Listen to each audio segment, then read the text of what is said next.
When it comes to police corruption, some people seem to believe that it's only red states who have bad cops. But the recent revelations by the Anti-Defamation League, or the ADL, has revealed that the #1 spot for oath keepers who just so happen to be police officers is actually New York, which is a blue state. In fact, we find a lot of blue states. In our state, there were 514 members, including an elected official and half a dozen law enforcement officers. Calls and complaints about an Orange County Sheriff's deputy seen here wearing symbols associated with a far-right anti-government extremist group.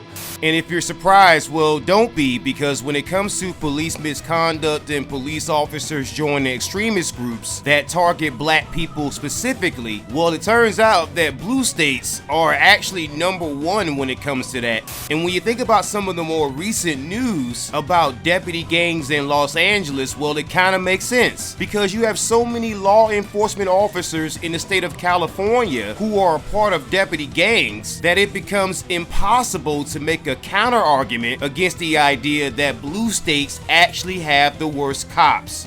Newly revealed court documents appear to show a deliberate cover-up related to the existence of deputy gangs at the LA County Sheriff's Department. Good grief.